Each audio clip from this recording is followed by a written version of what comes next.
So I have a great pleasure to welcome on the scene Mr. Karim Amin, who is member of the executive board of Siemens Energy, and Siemens Energy happens to be the partner for this Warsaw Security Forum energy track.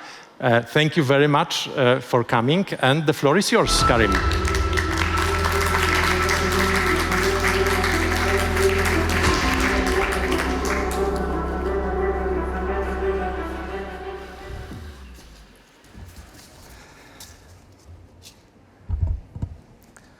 Ladies and gentlemen, good morning. On behalf of Siemens Energy, it is really my distinct honor to welcome you today as a general partner of the Energy Security and Climate Track. I want to thank Minister Kurtika for chairing this decisive track for our future and for the future of the generations to come. I also want to thank the Kashmir Pulaski Foundation for hosting the Warsaw Security Forum. In a year like this, it is very hard to overstate the importance of this meeting. Energy security and climate change has always been on the international agenda for quite some time.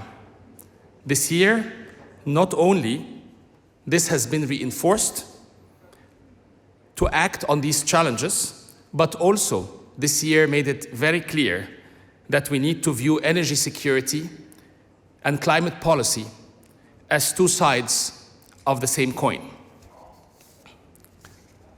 One side of this coin is the unique challenge, and we have heard that into the panel discussion right now, of addressing the high reliance on the Russian gas, especially for Central and Eastern Europe, where the effects are really mostly felt. Scaling up clean energy investments is crucial. There's no doubt that renewables and hydrogen is really part of the future and part of the solution. Having that said, we really also see the challenge of the intermittence. Gas will continue to play an important role in our industry, specifically for industrial consumers, for district heating, but also for power generation. As coal-fired power plants are being phased out, gas demand is also likely to increase in the near future, in the coming years, thus integrating regional gas markets and diversifying supply chain and building new LNG terminals is a very crucial task for Europe in the coming years. The other side of the coin is, of course, the climate policy and the imperative to create net zero economies. If climate change continues to be as we see it this year, and this current rate and the severe implications that has been felt this year, then we will see much more urgency to act in the future. The goal of COP27, which is next month, is move from negotiations to implementations through specific and measurable initiatives. There is no doubt that the world needs now to move from net zero goals to net zero progress. And the question really for us is, how can we make this fast progress possible? And how can we make sure that the industrialization and prosperity of Central and Eastern Europe continues? In Siemens Energy, we are convinced that the decarbonization of our energy system is not only the fastest way, but also the most effective way in which progress can be made in both the energy security side, but also on the climate policy. Every concrete step we could do today is worth more than any of tomorrow's envisioned future leaps.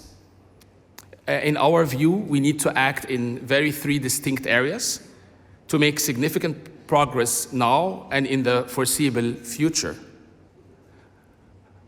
The first one of them is really the unprecedented investments, which is very necessary in renewables.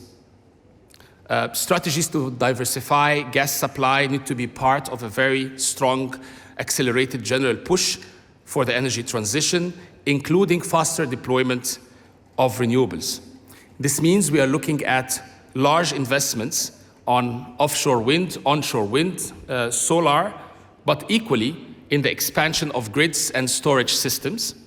We're also looking at policies and regulations to promote green hydrogen and creating the conditions necessary to increase its scale and its economic feasibility.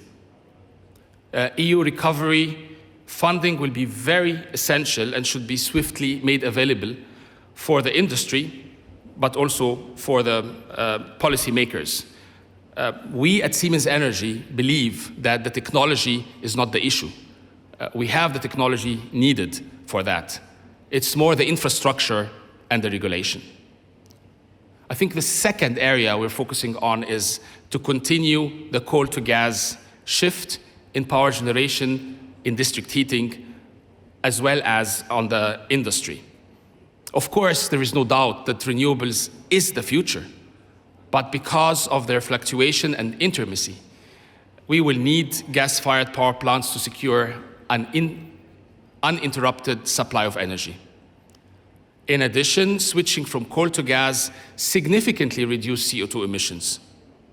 If every coal-fired power plant in operation today was converted to a modern, high-efficient combined cycle power plant, we could cut global emissions to half. And what is more is that latest technology provides solutions where gas turbines can be co-fired with green hydrogen if available at the right scale and the right economy. Third, and the most finally, is that we also see a great potential in managing the demand side. And I think Minister Rina talked about this, was her example about the price sensitivity of gas, especially when we look at industrial customers or energy-intensive customers. Just recently, in the G20 in Bali, we launched the Alliance for Industry Decarbonization, together with the International Renewable Energy Agency, IRENA. We have seen a lot of interest and growing number of partners that are going to implement voluntary decarbonization solutions for their industrial processes. And it's here worth to note that the second largest emitter of global CO2 emission is industry. We are already supporting industries in Central and Eastern Europe by optimizing their energy consumption, by electrifying their heat requirements, and by also introducing green hydrogen into their processes. And we are prepared, of course, to do more to strengthen their economic competitiveness. Finally, I want to say that Russia's war in Ukraine has most devastating consequences, of course, for the people of Ukraine. But it's also true that, especially in Central and Eastern Europe, we have to deal with these consequences and implications. Our challenge is to ensure the economic stability on one hand side and social cohesion on the other hand side, while dealing with this two-sided coin of energy security and climate policy in the same time. We at Siemens Energy are here to support you with our technology, with our capabilities, but most importantly, with the passion and commitment of our people to the security and prosperity of Europe. Thank you so much.